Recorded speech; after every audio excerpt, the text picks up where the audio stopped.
একই রকমভাবে চিকেন বা চিলি চিকেন বারবার খেতে ভালো নাও লাগতে পারে। ঠিক তখনই আমার এই ভিডিওটা ফলো করে অবশ্যই রেসিপিটি একবার বানিয়ে নিতে পারো।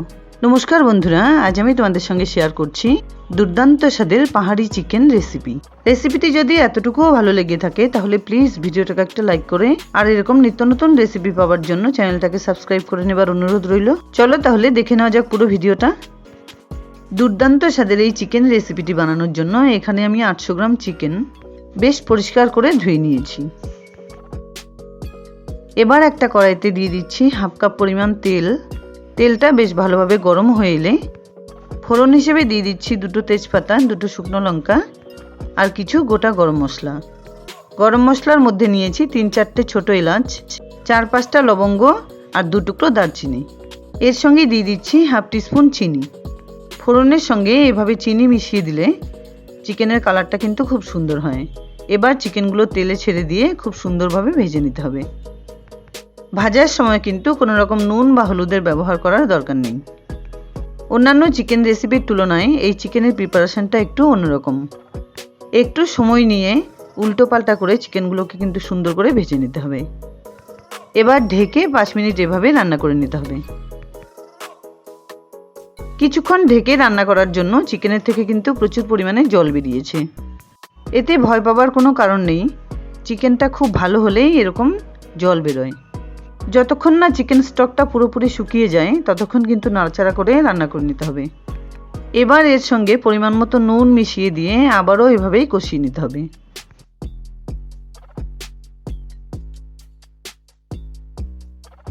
কিছুক্ষণ নাড়াচাড়া করে এভাবে রান্না করে নেবার পর মিশিয়ে দিচ্ছি 2 টেবিলস্পুন আদা বাটা আর এরই সঙ্গে দিয়ে দিচ্ছি 2 টেবিলস্পুন জিরে বাটা। এখানে আমি কাঁচা জিরে শিলনোড়ায় জল দিয়ে বেটে নিয়েছি। এবার মিডিয়াম ফ্লেমে কিছুক্ষণ এভাবে নাড়াচাড়া করে ঢেকে 2 মিনিট আবার রান্না করে নিতে হবে। এই রেসিপিতে কিন্তু কোনো রকম পেঁয়াজ রসুনের ব্যবহার করা হয়নি, তাই যারা মাংসে পেঁয়াজ রসুনের ব্যবহার একদম পছন্দ করে না তারা কিন্তু অবশ্যই এই রেসিপিটি একবার ট্রাই করে দেখতে পারো। এভাবে কষাতে কষাতে মাংসটা কিন্তু খুব সুন্দরভাবে সেদ্ধ হয়েছে। আর এই রেসিপিটি এরকম শুকনোভাবেই খেতে ভালো লাগে। পাহাড়ের দেশে অবশ্যই তো একটু ঠান্ডা বেশি, তাই তারা এই প্রিপারেশনটা কিন্তু খুব সুন্দরভাবে বানিয়ে নেয় আর বিভিন্ন রকম ড্রিঙ্কসের সঙ্গেও সার্ভ করে থাকে।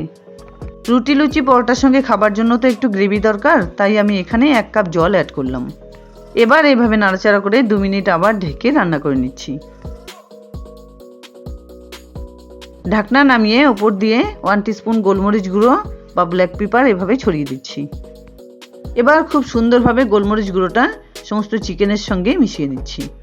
তোমরা দেখতেই পেলে এই চিকেন রেসিপিতে কোনো রকম পেঁয়াজ রসুন বা এক্সট্রা মশলা ইউজ করা হয়নি, তাই বাচ্চাদের বা যে কোনো ধরনের পেশেন্টকেও অনায়াসে এটি বানিয়ে খাওয়ানো যেতে পারে।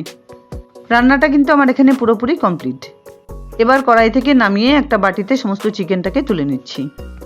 পেঁয়াজ রসুন ছাড়াও দুর্দান্ত স্বাদের চিকেন রেসিপিটি আমার রেডি অ্যান্ড সার্ভড। আশা করছি বন্ধুরা আমার এই রেসিপিটি তোমাদের খুব পছন্দ হয়েছে।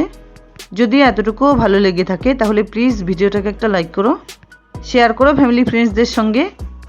আর আমার চ্যানেলে নতুন বন্ধু হয়ে থাকলে প্লিজ চ্যানেলটাকে সাবস্ক্রাইব করে পাশে থাকা বেল আইকনটা অলে করে দিও, যাতে আমার আপলোড করা সমস্ত ভিডিও নোটিফিকেশন সবার আগে তোমাদের কাছে পৌঁছে যায়।